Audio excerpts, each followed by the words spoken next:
Adele Harty, SDSU Extension Cow-Calf Field Specialist based out of Rapid City, and today I am with Derrell Peele from Oklahoma State University. So great to have you here, Derrell. It's good to be here.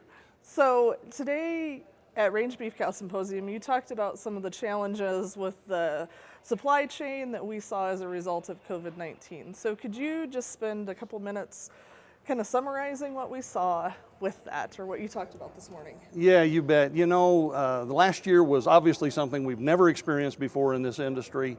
And so I spent a little bit of time kind of recapping sort of what we learned out of that experience. And you know, really focusing on those first few weeks when we had the initial shutdown and then followed by the packing plant shutdowns due to the labor issues. And so I sort of described it as sort of two phases of impacts. And of course, all of this is in the context of our two major supply chains in the industry for food service on the one hand and retail grocery on the other hand. And of course, what we did was we essentially closed half of the market, if you will, half of the food industry. The food service side shut down. We shoved everything onto the retail grocery side. So the initial impacts for the first month or so last year was simply bottlenecks. We had plenty of product, we had no shortages of anything really, but we didn't have the right product in the right place, and we didn't have it. You know, those supply chains operate very differently. The packaging is different, the processing is different, and so that caused, from a consumer standpoint, we had lack of product at times. Then the following month is when COVID really hit the packing plant labor forces, caused shutdowns, and so then we did actually have a true shortage of product for a few weeks. So those continued. In the grocery store, we had more lack of product, if you will, and the consumer really didn't know the difference in those impacts. I think it's important to understand those differences in impacts in terms of the two supply chains and the bottlenecks versus the actual lack of production. Right. Most of that was all over with in a matter of about 12 weeks or so. Yeah. And then it's just been a matter of working through the ripple effect since then. In particular, on the fed cattle market side, it has taken us until about the 1st of November 2021 to get through what I consider to be the last of the direct impacts of the shutdown that happened about 18 months ago now.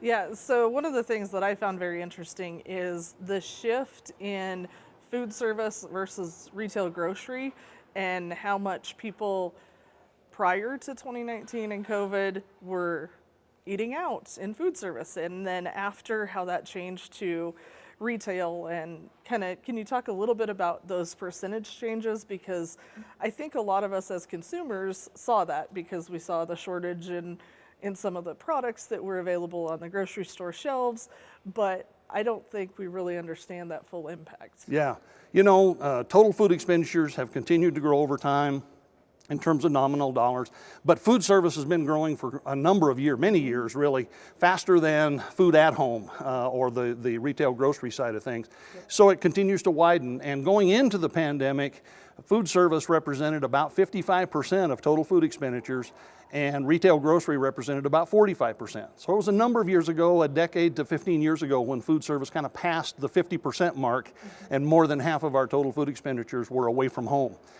The pandemic obviously changed that dramatically. So food service spending dropped about 17% last year on an annual basis. Yep. Obviously it dropped much more than that for a few weeks initially. And the retail grocery side increased about 8.5% last year. And so total food expenditures did go down, because food at home, typically we don't spend as much money on it. We're not paying other people to do the cooking and cleaning and so on. So the total expenditures went down. I don't know that food consumption in total went down that much, but the expenditures did. And so, yeah, it led to all kinds of changes, lots of lifestyle changes. People learned how to cook at home. And those relate to some of the questions we have going forward of sort of what are the long-lived or permanent impacts as a result of this. Right. And we don't know what those permanent impacts are yet. No, we really don't. We'll be studying this for years. Yes.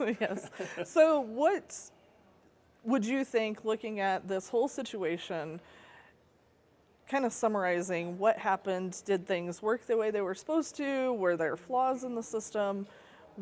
What's your perspective as an economist? You know, as an economist, I mean, the markets went through enormous shocks. We saw some extremely dramatic responses to things.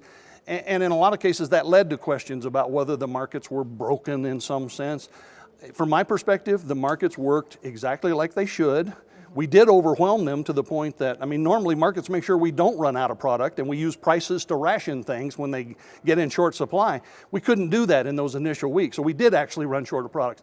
But the market reacted with some dramatic price increases for certain products, and so the markets worked exactly like I would expect them to on that side.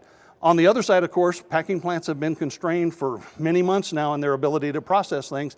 That's impacted negatively the fed cattle market, and that has led to additional discussion. But again, the market's working. It's just not in a situation that we have wanted it to be in until very recently. I think we've finally gotten there. So what's the upside? What Well, do we have to look forward to? you know, we are going to get past this. If we could go a year or two without any black swan events, that would be really nice. We're still obviously seeing continued impacts, but not those dramatic initial impacts. But the other thing is I think we have learned something about our industry. We've learned about how complex it is. I think we've learned to appreciate connections that we didn't realize were there. Markets normally work in a way that you just, if they're working right, you don't think about them. Yep. And we've kind of had to think about them. And so that's probably not a bad thing as we go forward. I think we understand things a little better now than we did, but it came out of adversity, unfortunately. But we'll be in better position going forward. Yes. Well, thank you for your time. I really appreciate that. And You bet. I appreciated your talk this morning. Well, thank you.